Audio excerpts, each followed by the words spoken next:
Well, hey folks, how's everybody doing? I hope everybody's well. Today, something a little different. I know some other YouTubers have shown this in the past, but I'm going to show how I do it here. It's super simple. Anyone can do it. Most plastics will do this.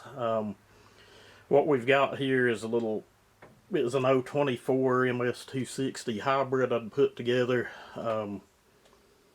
It's got OEM 260 top plastic, and of course you can tell the aftermarket plastic's just on a different level of orange. Kind of got like, I don't know, a medium orange here, and then it's just almost fluorescent orange on the back. 9 out of 10 people wouldn't care, they'd just leave it alone, but I like to make the saws look, as nice as I can.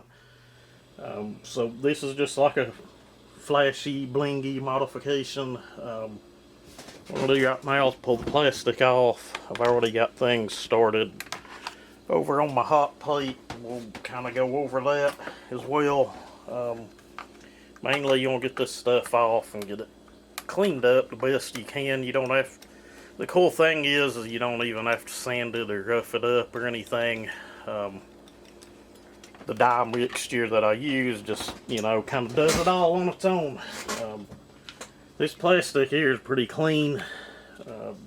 Yours may not be. You may have to sit and work with it and scrub it to get everything off, but some WD-40 Brillo pad or Scotch Brite pad or something goes a long way to get all that grime and grease off.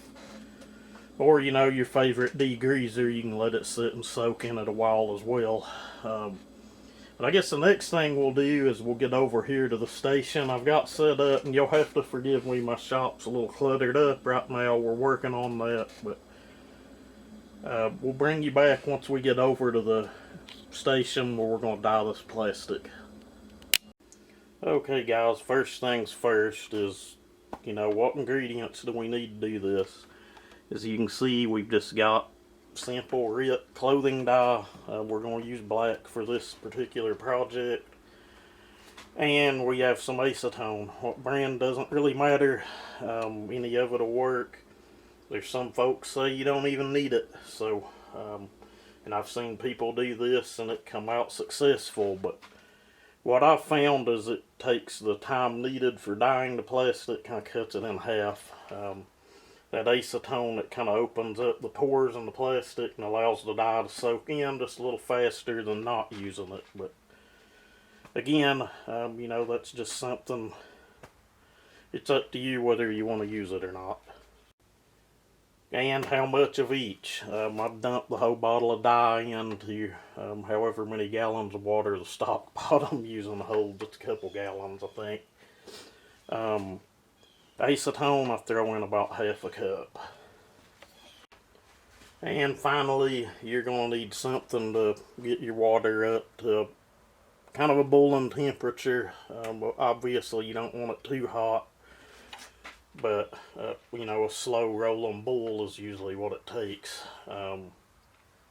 What you use is up to you. You could do this on a kitchen stove, but if it's anything propane, or something with an open flame, I may sway toward not using the acetone in the project.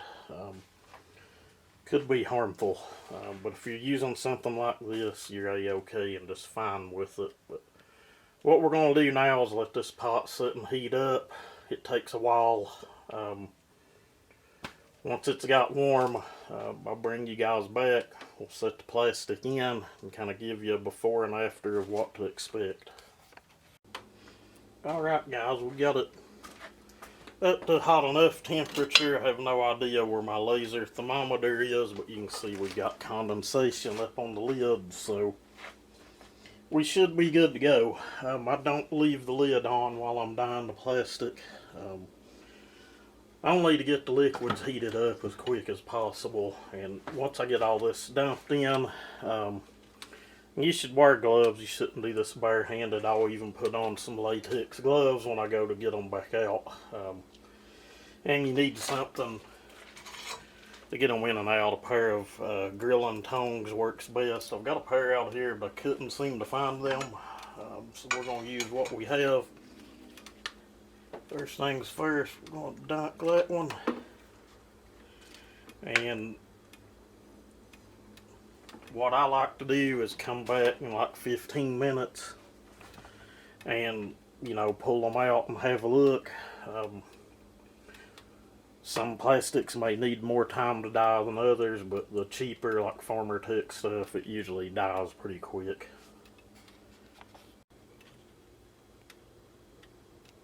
Don't go diving into this, folks. Okay guys, it's been a little bit. Plastic's just now starting to take dye, so we're going to put it back down for a while longer. I will say that OE plastic's taking the dye better than the Farmer Tech this time, but my hot plate's seen its days. It has taken forever for some reason to heat up. I'm honestly having to leave the lid on the thing. Normally it'll get up to a rolling boil pretty quick and then I'll pull heat down, but like I said, it's seen better days. So I've got a few saws I'm wanting to do this way, some different colors, so we'll be looking into getting a little better hot plate set up. Well guys, I'm really digging this saw now. Was not much on the looks of it at all before. The plastic turned out really nice. Neither piece was faded. The back plastic obviously was, well, it wasn't new, but it wasn't 30 years old either. But front plastic was not faded at all. As you can see, we got a damn near even finish on it. Made a killer looking saw. Anyway, hope y'all enjoyed this. It's something different. Maybe the next video you'll see is we're going to get this thing out and get it in a piece of wood and get it dialed in. I'm almost out of test wood, so we won't do a lot of cutting, but just something that should be out in the next day or two. Y'all have a good rest of your week, and I hope everyone has a great weekend.